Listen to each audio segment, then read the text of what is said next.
Howdy. As requested and promised, today I will be going over newer streaming tips as well as some other things within this video, as the last video kind of fell flat on itself as I didn't really iterate or go into detail about anything I was talking about, which I will attempt to do better in this video.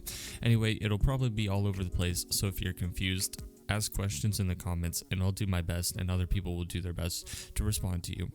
Alright, so as a prerequisite, I highly recommend that you start with some of these things because you will see a little bit more improvement, maybe sooner or maybe just better improvement. The first of which is a mechanical keyboard. While some of you can probably stream with the membrane, most of you are not as fast or even as stable as people on mech, even beginner people on mech. Mech is just faster in general.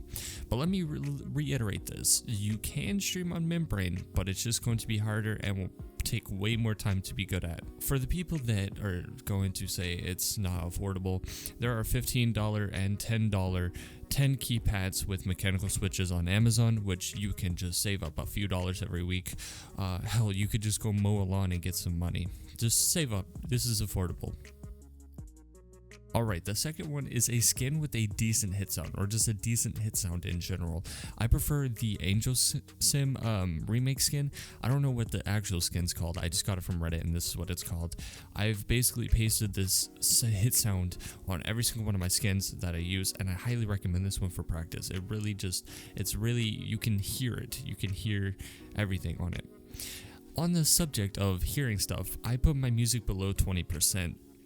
This one is definitely the most optional, besides the mech keyboard, but I find myself to hear the hit sounds far more often, and I think that they're way more important than the actual song, because most of the songs are mapped to ghost rhythms and aren't even mapped to the true BPM and the true beats of the song, so you would want to hear how fast you're tapping on these rhythms. I mean, it's, again, like I said, contradictory. Alright, and for the last one, go into your O settings. You can do this faster by hitting Ctrl O or just using the main menu option. Next, at the top, you want to search for a score meter type and then select the hit error. Now you can scale the score meter to your liking. I like to use the biggest one, and you will notice at the bottom of your screen a bar. If it is in the yellow or gold to the far left, you are tapping too fast. If it's to the far right, you are tapping too slow. And right in that blue zone is a 300, which is where you should be going and where you should be looking to tap. Alright, with those out of the way, let's go ahead and get started. Alright, so I will break this into 3 parts: stamina, speed, and the last one being technique. And while doing all these, I highly recommend doing this technique right here. When you're tapping, lifting your wrist up for longer streams. This is going to give you a little bit more stamina and a little bit more speed, but you're going to lose some finger control until you build finger control like this. It's going to hurt like hell in your arm and your wrist, but it's honestly going to help you in the long run. It's going to make you build more stamina and speed because it's going to engage those muscles. Anyway, starting with the stamina, let me just say beforehand, if you can pigeon shit 240 for 2 seconds, it doesn't mean you can do 240. Stamina is streaming the same speed consistently for long periods of time, which I consider about 30 seconds for 1 BPM. If you're getting only 300s, a couple hundreds every now and then I would say you've got a fairly good, you can really stream that BPM. That's what I'm trying to say is, when you say you can stream a BPM, it means you have the stamina to do it for like 30 seconds. Anyway, stamina is fairly straightforward. You find a stream map, which I will have Google Docs of a couple of them in the description, as well as any other things I reference in this video.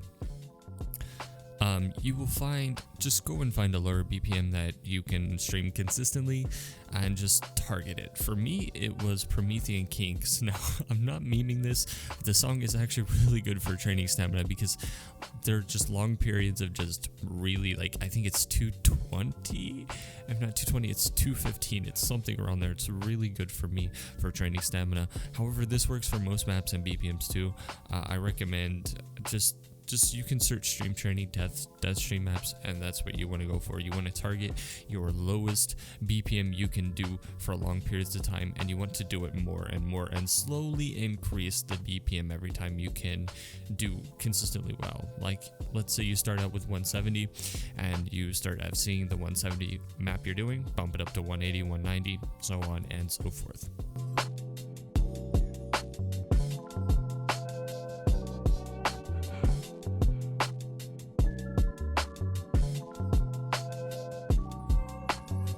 Alright, so speed is tricky because it really just depends on the person. As I said, you can lift your wrist up and get a little bit more speed, and if you're doing this while doing that technique, it's better. It's going to be better for you, at least in my shoes it was.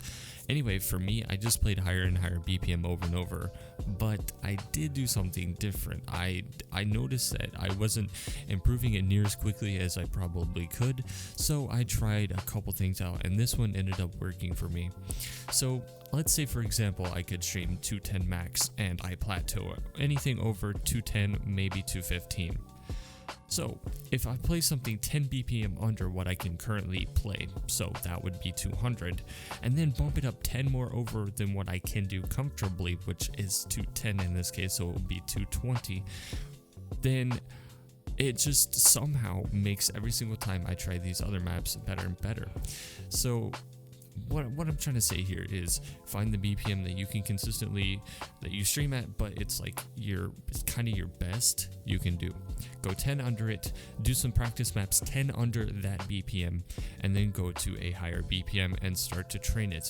I found this out in about November when I was streaming, and I was trying to pass Mikasa, and I was doing a Freedom Dive 222 training map, and it took me 3 days going from a 50 AC fail to an 85 AC pass on the Mikasa map. So I mean, it definitely was working for me.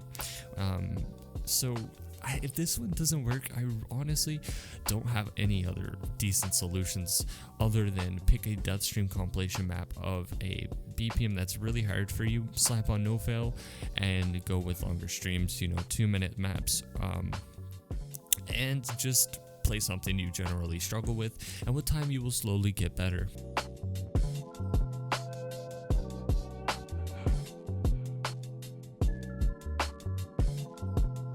Alright, and the last thing here is the technique portion. Now this one is completely optional, and you could or could not find results, and this may or may not be comfortable to you. So please prioritize comfort over this style. If you're not comfortable with this style, please don't do it. Anyway, so I like to use the Shiggy / the Gaze McGee style, where it's like spiders, and I like to have my fingers on my keyboard at the top row under the number pad, or under the number row. I use a lot of keys, I switch up very often, but anyway, what I do is, for most of the map, I have my wrist rested and I have my fingers directly above the keys. What this does is this gives me more control and more speed when I'm tapping over these keys. It will feel weird at first until you start to build the muscle there, but it's definitely a better way, as most of the top players tap this way now. Also, let me give you a rundown of how this works. So most of the map, there are smaller streams and bursts. I leave my wrist rested like this. However, when it starts to get to the harder, the faster parts of songs, or just longer streams, I like to lift my wrist up. Again, earlier I said this would engage the muscles in your wrist and your arm and your fingers, and this is going to give you a little bit more speed and a little bit more stamina at the cost of finger control, but you will build finger control with this over time, so it's nothing to really stress about. I lift my wrist up for longer streams. For example, for the beginning parts of Blue Zenith on the 4 dimensions difficulty, I like to leave my wrist rested, and then when it gets to the middle streams, I lift my wrist up, so that way as I've built control with it over time, I will have more stamina and more speed, and I'll have a better chance of beating the map. And that's just how I like to do it. I know the last section, which the technique section, it's really hard to understand, and I really can't explain it any better than I just did. So if you're confused, I will try to either make a separate video on it, or I will go more in depth in another video. I guess just do another video if it's like too confusing. Anyway, so that was the last of it. I know it was kind of rushed and probably made sense I don't know, I just did it off the top of my head. I don't normally script videos, but I was considering scripting this one, but I felt like it would take away from what I'm trying to get out here. And let me know if this helped you. If you got some tips for other people that may or may not help them, let them know, and let me know in the comments if you've got anything else you want to add. If you want to add some stream maps, go ahead and put them in there below. I will be compiling a list of them. Thanks for watching, and I'll see you in the next one. Peace. I know that you like it like that. I wear designer, check the name on the tag. White fox fur on my jacket. Excuse me, that's a